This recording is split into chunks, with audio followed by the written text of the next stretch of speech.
Thanks all of you for coming to this panel discussion. Thanks to Andres and Tom and Heikki for agreeing to participate in this panel discussion. What I kind of wanted to do with this panel discussion is sort of give you a sense of how committers think about patch ideas and whether particular patch ideas are good or bad and why. And then maybe also how they might start to think a little bit about how to implement things if they do happen to think that they're good ideas. I had more than 20 ideas that were submitted for possible inclusion in this session. I put out a web form in advance and just asked people to put stuff in. And I've pruned that down to a list of 12 ideas that I think we're still not going to get through in the time that we have, because I just don't think we'll have enough time. But I've tried to pick things that are sort of different kinds of ideas. So if your specific proposal that you put in doesn't come up here, hopefully you'll still be able to learn something from what other people proposed and how these fine victims, volunteers, are thinking about that question. So again, just as a refresher for everybody, the two questions that we're sort of posing about each patch idea are, number one, is it a good idea? And then even if the answer is no, question two is, well, how would you go about implementing that if, like, the world were going to end if you didn't implement that, or something like that? These guys previewed the patch? They have not seen any of these ideas. So it's a normal level of preparation for giving answers on hackers? Right, yes. Normal level of preparation, exactly. Yeah, I've seen these ideas in advance, so I know what's coming, but they are in the dark about what we're about to do. They are literally in the dark, because apparently the room is not well enough lit. Okay, so let's get started. Idea number one, unsigned integer types. I've tried to pick ideas that could be explained in a non-enormous number of words so that we spend most of the time on seeing what people have to say rather than on me explaining the concept. But okay, I'll start on that one, I guess. It's not a bad idea in isolation. These are computers. You need unsigned integers sometimes. The stumbling block, it's actually been proposed and discussed more than once. Some people in the room will remember. The stumbling block in my mind is, how do we fit it into the existing type promotion hierarchy? That is, if you've got a constant, it's 1, 2, 3, 4. Okay, is that signed or is it unsigned? And which width is it? And the rules we've got are already kind of bizarre and undocumented. It looks hard to me to figure out how to extend them in a way that's not even more bizarre. Aside from that, there's always, with new data types, there's always the question of, does this need to be in core, or should we maybe let an extension do that? There's 1,000 different data types we could have in core if we go down that route. Integer types could be useful. Maybe one way to solve this would be to actually get rid of all the different widths we have today and just have one integer type that can cover the whole range of whatever. And then the underlying implementation would look very different. So that's pretty hard to do. But that might be the more usual, user-friendly way to actually go about this. Also the most performance-destroying approach. So. But an approach not without precedent in other systems. I think some other systems do that. I'm not sure. Yeah, exactly. Yeah, right. Just one, actually. Right. It's a fairly popular one, though. Maybe the most one. What about using a different, concrete syntax for an unsigned integer constant versus something else? Like maybe you write for you if you want an unsigned, or u4, or Even requiring it to be specified as a string syntax, or unknown syntax would be fine, I think. But we have plenty actually potential use cases in Postgres itself. Like the fact that if you have a large table, suddenly the size in the catalog is negative is pretty ridiculous. And that's not the only place. And like, I don't know, that feels just like we should have fixed that a long time ago. Many of those cases, we could just switch from like unsigned 32-bit integers to signed 64-bit integers, and it would be fine. Or so maybe the answer here is that we need like an even larger signed integer type that you can use instead of 64-bit unsigned. But like we have a lot of stuff where we have the internal representation is like limited size for good reason, and like then having no SQL level representation of that, and like we have lots of places now where we return do the thing where we return a different type because that's the only way to represent it in like on the SQL level. That seems just ridiculous. And like what about the operator families and the ways that they don't scale with many types? That is, you have to have cross-type operators. Yeah, there would be a whole lot of more cross-type operators. I don't know if that's a problem. It sounds to me like it's just tedious. Right, but there is a more general question about that problem, isn't there? I'm aware that Peter Eisentraut has an experimental approach. I think it's an extension to try to solve that problem by automating some aspects of it. Do you know about that? I don't want to get too much into the audience participation, or we will not get very far. Okay, so I think what I'm hearing about unsigned integer types is that nobody thinks it's a horrible idea. Andres in particular thinks it's a pretty good idea, but there's a bunch of unsolved problems about how you actually make it fit into the structure of the system. And so probably the step for somebody who wanted to implement this would be to iterate on designs, right? Not go write a bunch of code, but actually propose a design, get told it's wrong, propose a modified design, get told that one is also wrong, and repeat until the feedback is, well, maybe we could live with that, and then you write the code. I mean, in this case, I think there's actually enough implementations of it around that you can, and like some discussions of those old iterations that you can skip some of the design it yourself, because people have tried many of the approaches, I think. No. There's entire talks about it by Peter Eisentraut, I think. For different, there's a lot of people experimenting with programming languages, and there's a lot of, you could pick one of the good ones that are, I don't know if which one would be good, no opinion on that, but we could probably pick the precedence rules and stuff like that from one of them. But is it a good idea or not? That's also always is it a good idea to is it worth it? That's another question. Is it a good idea to change it now that we have, we already have what we have? There's a lot of nuance to, is it a good idea or not?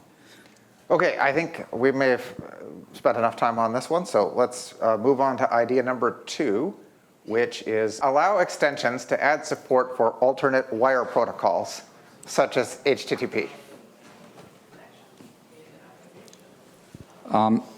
I would rather just, if there's a better wire protocol, we should just switch to that. I don't think that's a place where extensions are a very good fit.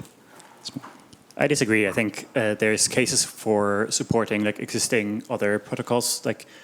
You can actually implement some key value store rather efficiently in Postgres, but the bottleneck is actually the protocol handling because it supports way too much and the parser is way too heavyweight, and you can't do that at the moment in any sort of meaningful way. And then you need a proxy, which basically makes it uncompetitive performance-wise, and it's actually the proxy that's the bottleneck.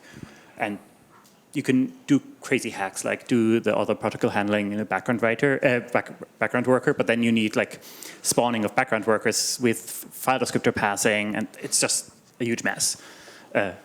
So I think it might be a good idea. I think the problem right now is that our abstraction layering for TLS and all that stuff is just not quite up there to make that, I think, a sane thing to do. We have lots of weird stuff, like how TLS initialization works, where you then have to assume it's encrypted and then move that into an unencrypted state and the other way around. And it's all pretty gross, and I think we would need to clean that up before even deigning to consider anything like this. Well, if you're doing a new protocol, I'm assuming it's conforming to some established standard.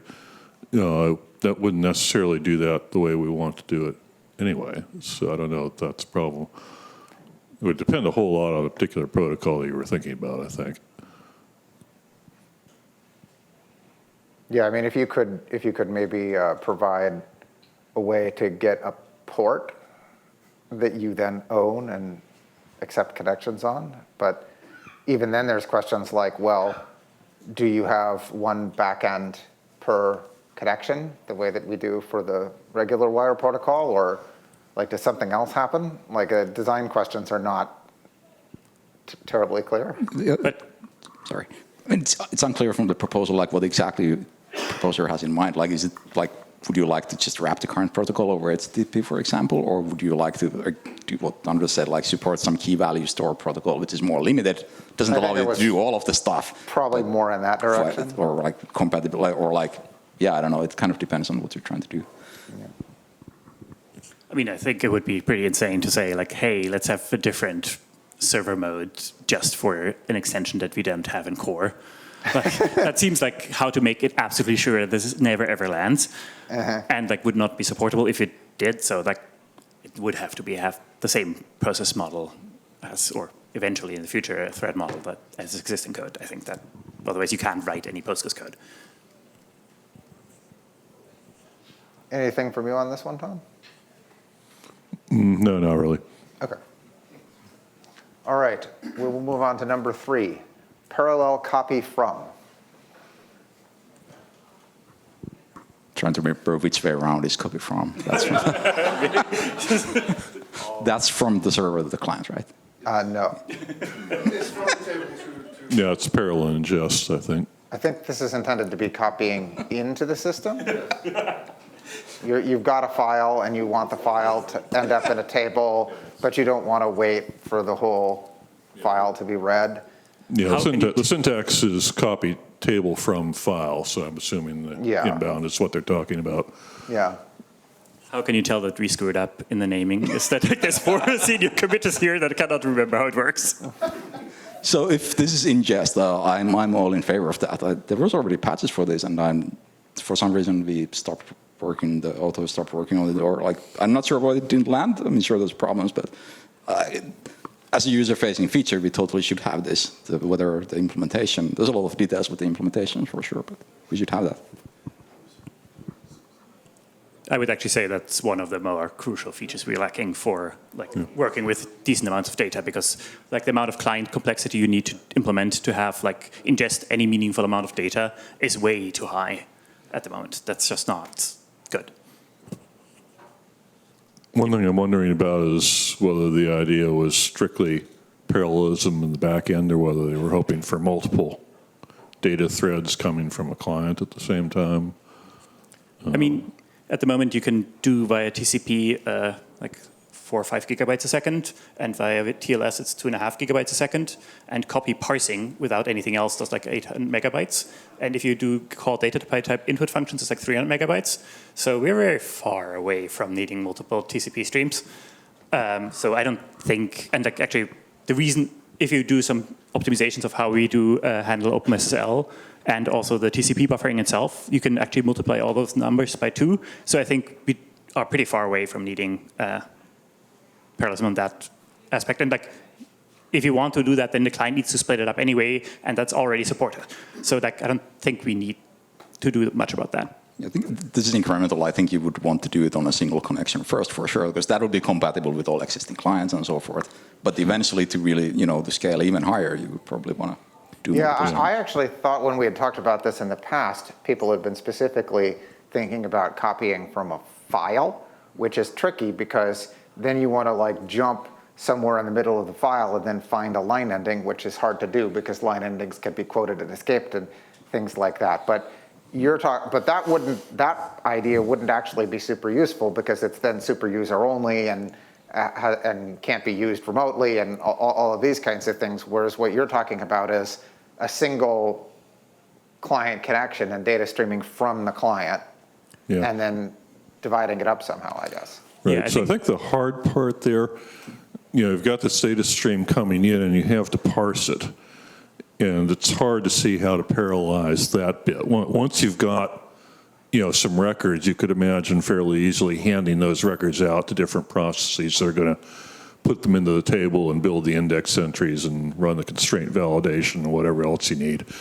But first, you've got to break apart the input data, and that feels to me like it's hard to parallelize. Maybe I'm just, not seeing how. Yeah. Yeah, but I think that's actually okay because you can, if with a bit of an optimized parser that doesn't do everything, you can actually parse like people have been writing JSON parsers that do like 40, 50 gigabytes a second in a single core, and like it's not that much harder to do like parsing of like finding the record separator for copy, and then you have basically a pipeline approach where you say you have one client connection handling backend that splits the work up into chunks that then get assigned to worker processes that do like the data type input function calling and the building index tuple and inserting it and stuff. So I think that actually is doable. Like, yeah. Yeah. One other thing you'd have to think about before going real far is what semantic guarantees are you willing to give up to make this happen? Right now, the records come in, they'll get inserted in the same order that they were in the input data. And, theoretically, a SQL table is a heap, and you don't care what order the records are in, but in you practice, actually often care quite a bit. yeah, particularly for the validation, you often care quite a bit. So I think there would have to be, for example, some sort of switch for the user to say whether they wanted to, whether they were willing to have that guarantee go away.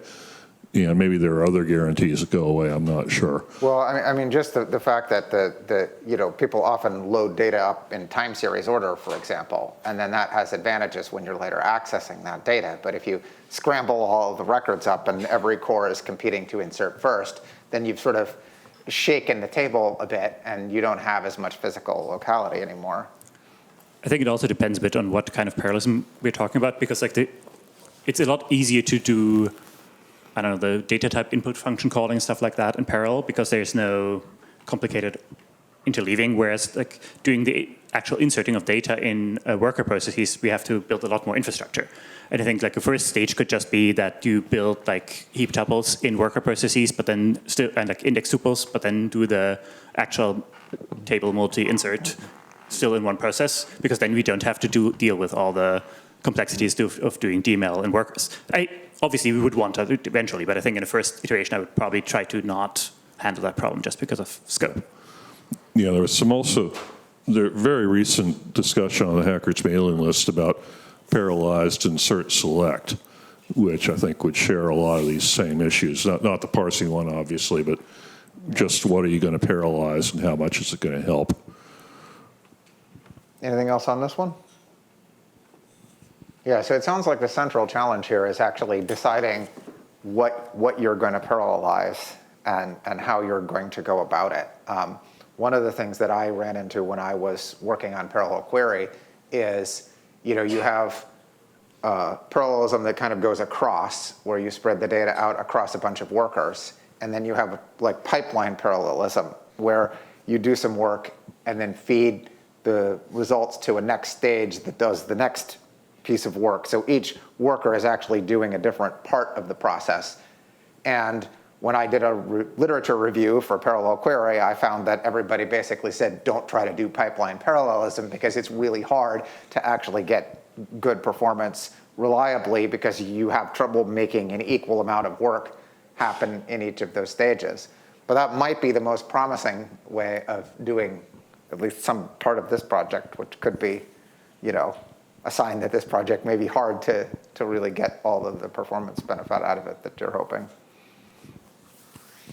It's probably going to be a mix of both in this case. Like you probably need to do some early parsing in a pipeline fashion, but then you want to parallelize the parts that actually matter for performance.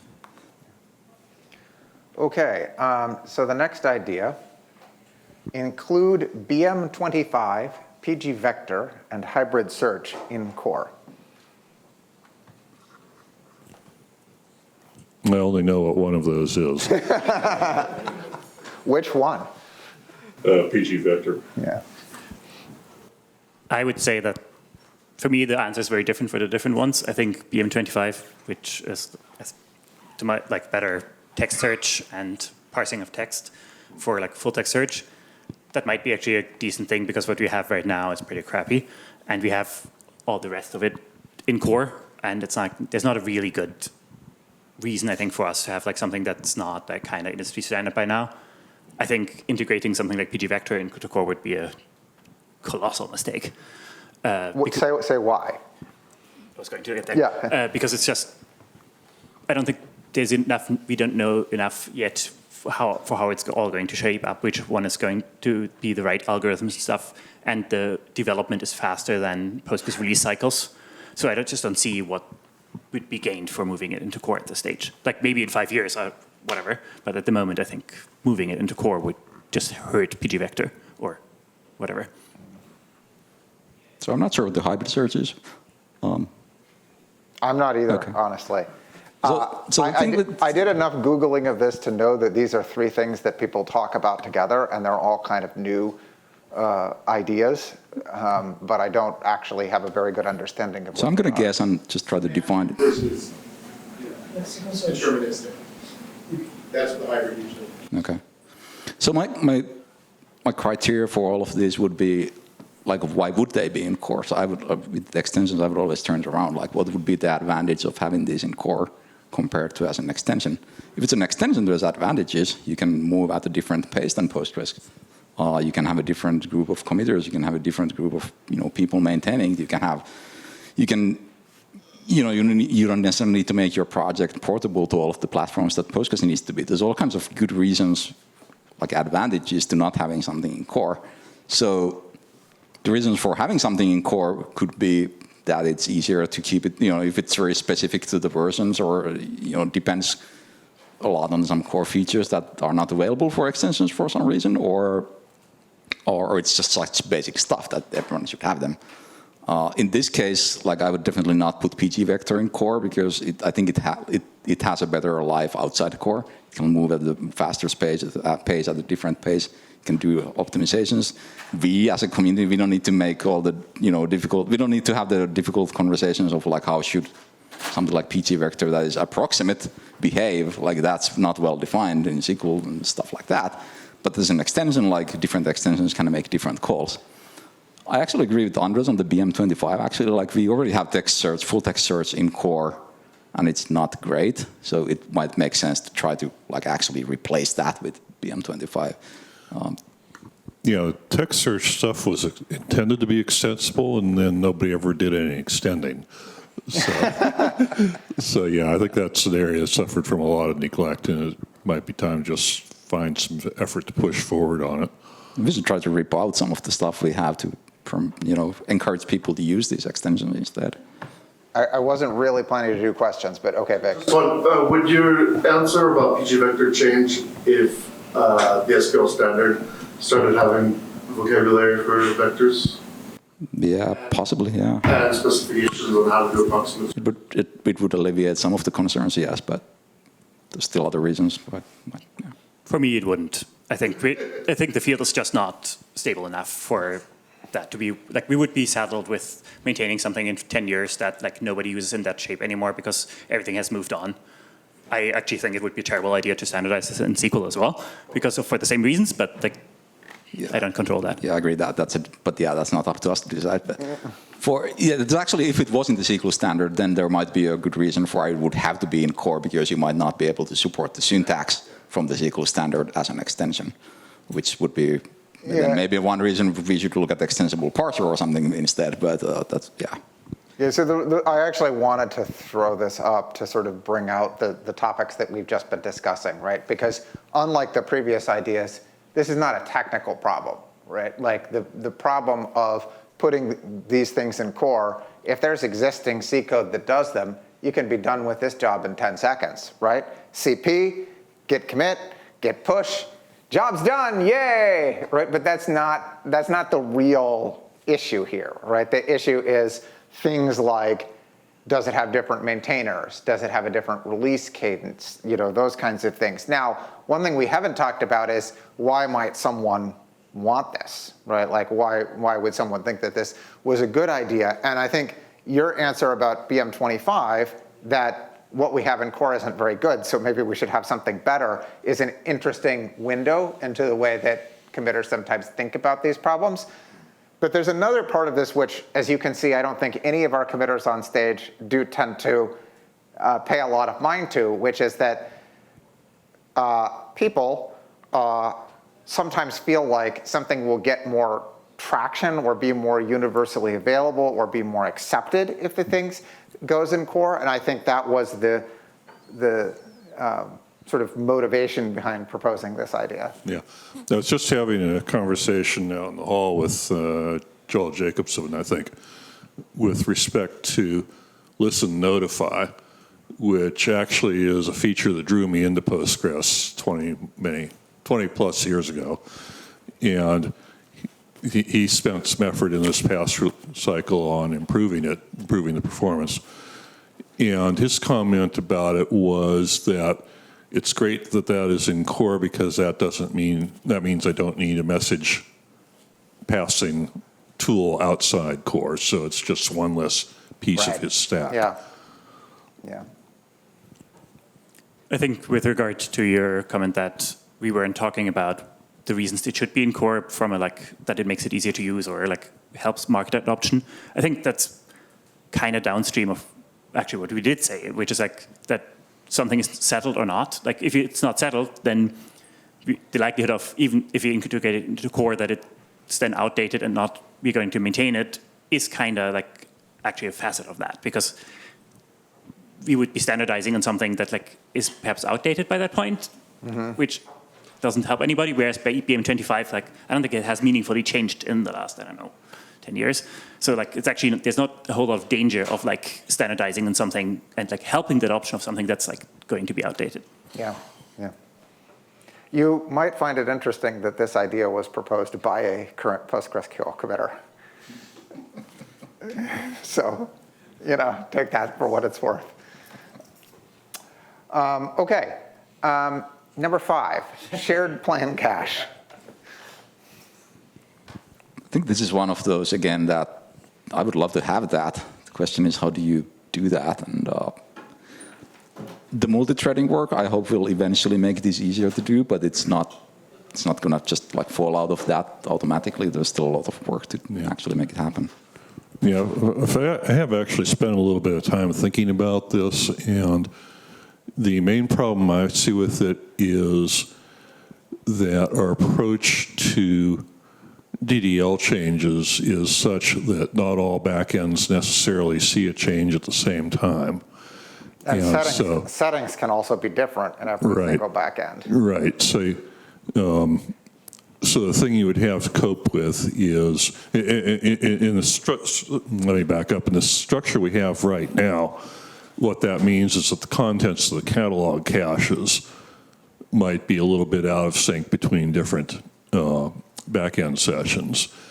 And I assume Heikki's been thinking hard about that in the context of multi-threading, because that's never going to work unless you have an answer to how the caches are going to work.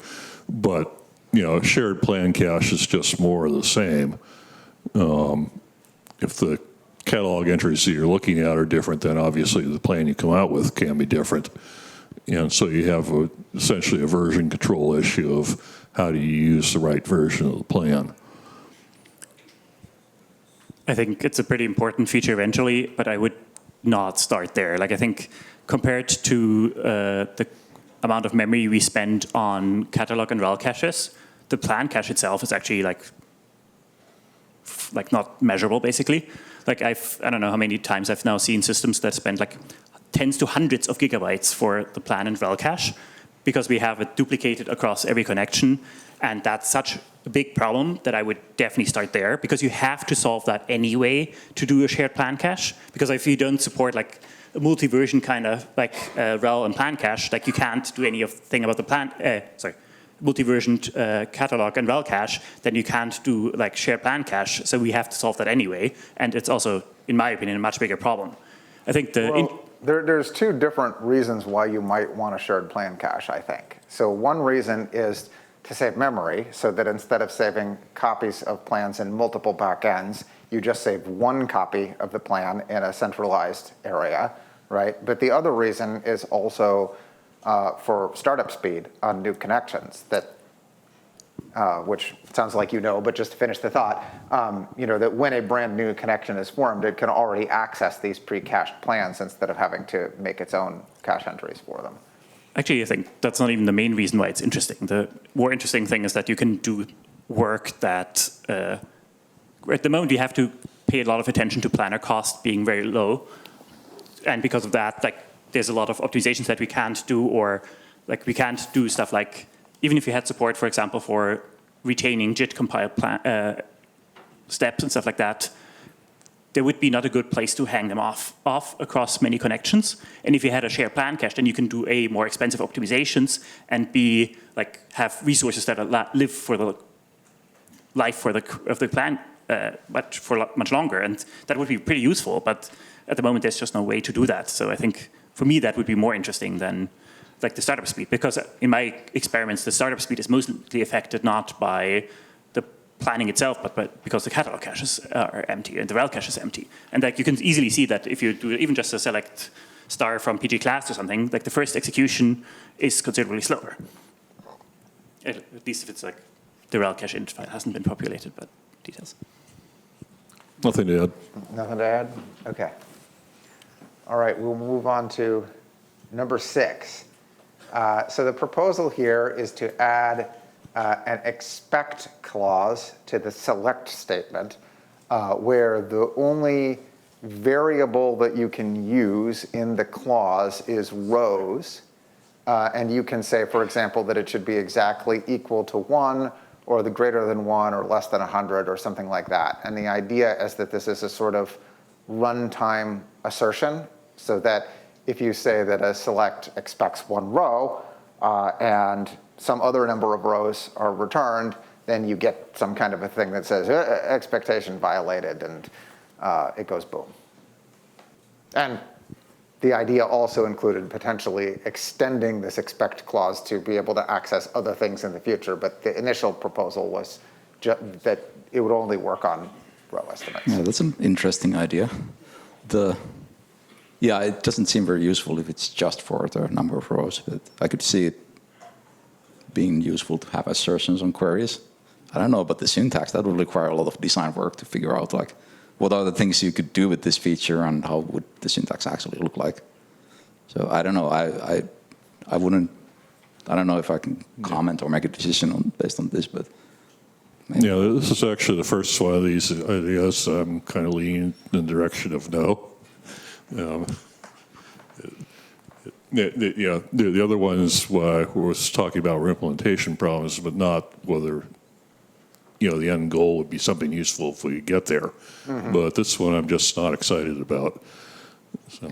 I mean, I think, so I don't know about the exact syntax or whatever, but we do have like a select into strict, or at least we've had a proposal in that direction. Like the problem of queries not returning rows or returning multiple rows when you were expecting exactly 1 feels to me like a real problem that people have, but maybe it doesn't feel that way to you, or maybe you think that this is not the right shaped solution for that kind of issue. I mean, there's a difference between like the select into strict thing, that's PGCL, which is a kind of an imperative programming language, and it might make more sense on that level than in like SQL, which is like more declarative. I don't know. That would be my guess. Like it doesn't feel like to me. If we would have the syntax, my next question would be: could the planner take advantage of this? Expects, like could it actually, like would it be like an assertion? Could it assume that it never returns more than 1 row? Well, that would be a limit 1. You could at least plan on the assertion always being followed, because if it weren't followed, then you would. Then the query blows up, right? So this is kind of start to actually look like a query hint, which is maybe that's fine, but I'm going to say that I was merciful and did not include query hints in my list of ideas here.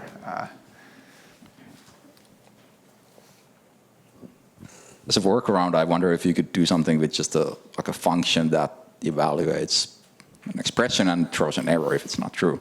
And I don't know if you could put that easily on the number of rows the query returns, but you might be able to put that somewhere else in the query.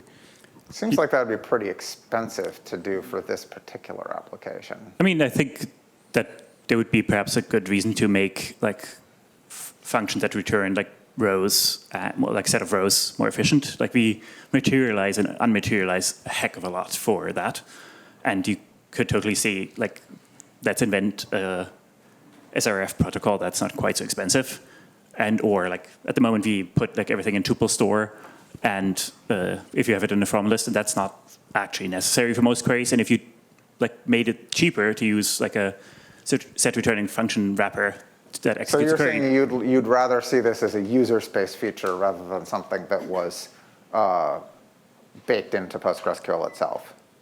I mean, at least at first, because it seems kind of like at rows bigger than one or something like that, that doesn't quite seem like a big enough gain. And like after that, there's basically no limit for what you can do over a whole query, like what kind of constraints you want to specify, and then it becomes like not worthwhile to represent that on the SQL level, or at least we don't know at this point how it would look like. So for me, like this seems to not be quite, at this scope, useful enough, and the bigger scope seems to be too big. So I don't feel like we have enough information to make it actually useful. Okay, fair enough. I mean, if someone would write an extension or like show a user level, not in core Postgres implementation of something like this, then it would become popular. Maybe that would be a case for eventually putting it in Postgres. That might be one way to hash out the details of what it should actually look like. Okay, I will move on. So idea number 7, migrate some PGSQL capabilities into SQL. I have a few examples here: raise, if, while. That just seems kind of wrong to me. I mean, SQL is fundamentally a set language. It's not supposed to have control constructs of that kind in it. Don't we already have a function that does essentially raise? I mean, you can just write any function that raises, but that's not the same as like having a raise construct or a syntax level version of that. Yeah, I'm not sure where you would put those things. Like, what would it even look like? I mean, we already have a do statement where you can use that. We do have a do statement. You can use that. I mean, one of the things about using PGSQL is that it's quite slow compared to doing things that are fully SQL. But you could argue that that problem ought to be solved by optimizing PGSQL better. Yes, I would argue that. And we should probably not make the core query executor slower by implementing the same the PGSQL functions or functionality the same way on the SQL level, because it's slow. Okay. We're going quickly here. We are getting a little short on time, but we still have some time. Okay, so fact-optimized foreign keys. So the idea here is that the referenced table is rarely modified, and so you want to optimize for that case by not taking a bazillion very fine-grained locks on a row that almost certainly isn't going to change. Oh, this is about locks? I hadn't clocked. I thought it was going to be about like looking up more efficiently. No, this is about locks. This is, or multi-XAX specifically, I think. Like if you have a workload where you have a fact table that's basically static, right? And then you have a dimension table that's basically static, and then you have a big fact table that points down to those rows, and the big table is constantly modified.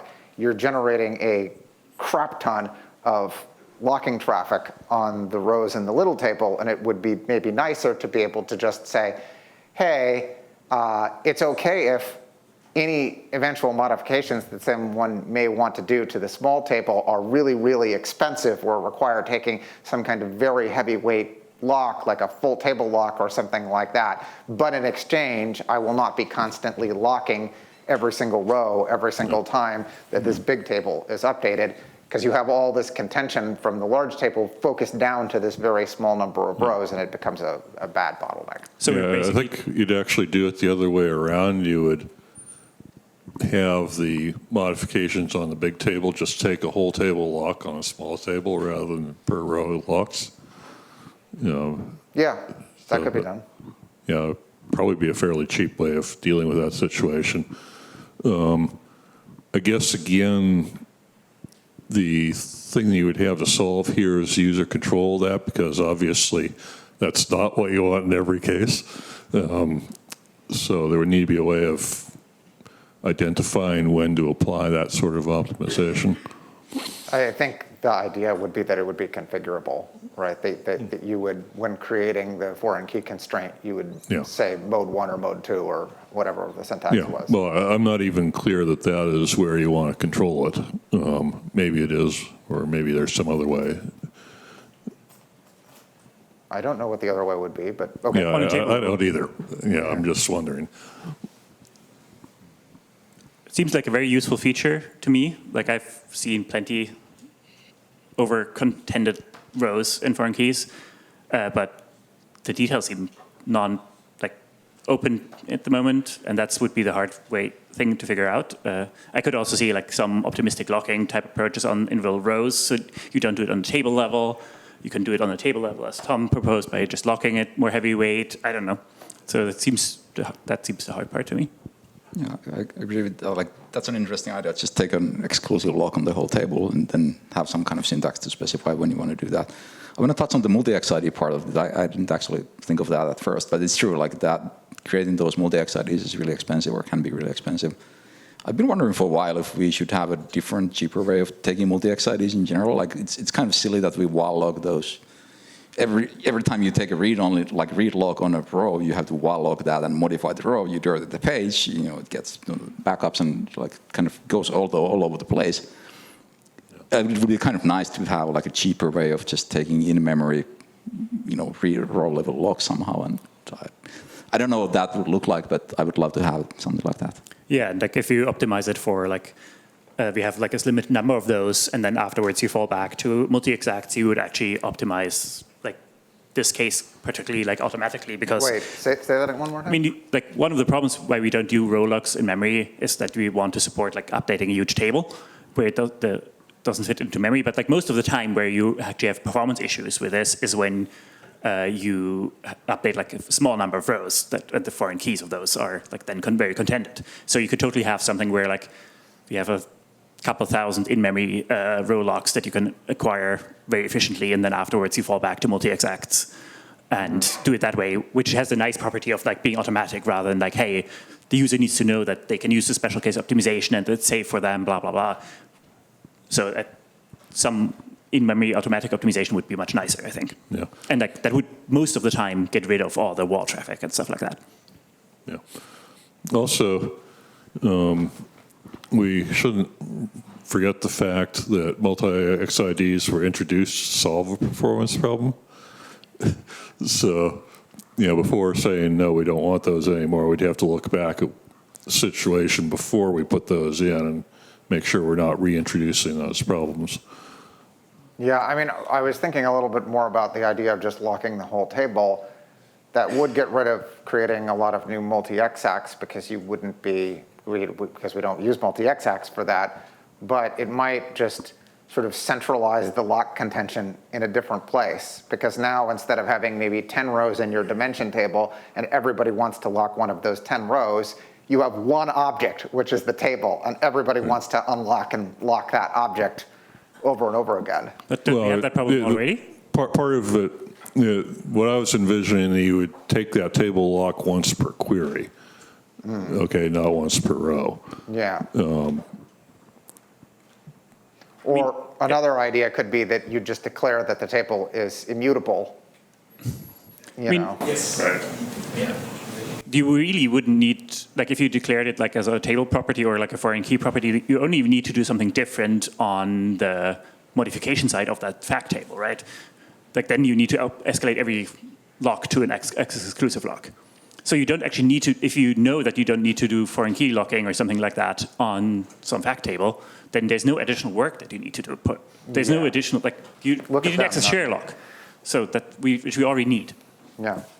Yeah, that's a good point. So yeah, if you knew that you just don't need to do the locking, then it's strictly less work than we're currently doing. I think this idea with various names has been come up with by multiple people at multiple times. I don't remember who proposed it for this session, but the earliest person that I know of as having come up with an idea along these lines was Simon Riggs. All right, number 9, sharding. We got 4 minutes. Go.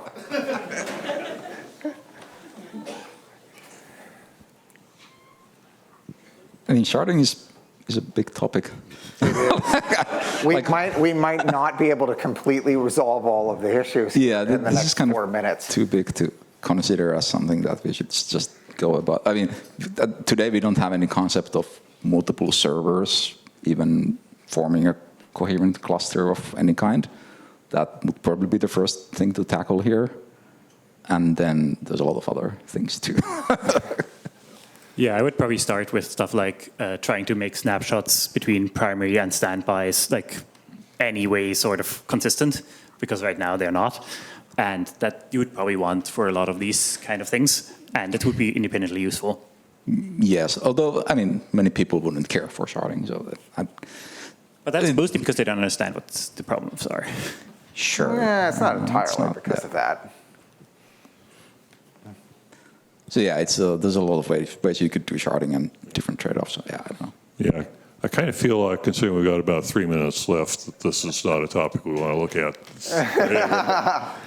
Are any of your later ones more bite-sized? Let's see. We've got gist join for operators like overlaps. So the idea, I believe, is to traverse both of the trees and look for overlapping ranges. Yeah, I'm not sure if that one's easy enough to understand to be able to comment on it quickly. Yeah. I guess if I'm understanding what is being proposed here, I would have a lot of worries about whether the performance will be consistent because, the way that a just index tree is broken down is very history dependent, very path dependent. So you might have what's apparently the same query with the same data, and yet it runs fast on one machine and not on the other because the indexes were built in different orders. That would be a real pain in the neck to deal with. That could be argued to be a defect in gist. Yeah, it could be, but, sure, first go fix that, and then we could talk. Tom, I was actually hoping you would comment on like how would that kind of we don't have we don't have anything like that today. There's nothing where you would decide the join order or decide to have a join and then the indexes would need to somehow cooperate on that kind of implement. Well, I mean, because this would not work between gist and any other kind. It would have to be 2 gist indexes or like. Yeah, well, the join operator is presumably one that, just knows about.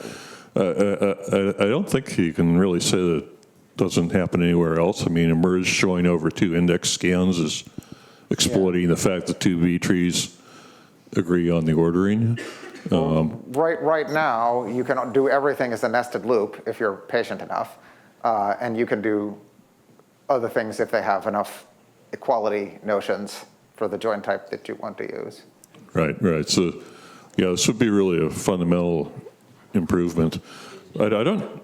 Maybe I'm misunderstanding the proposal because maybe it's less about having an existing index and more about having a kind of join that can deal with fuzzy equality or of some sort.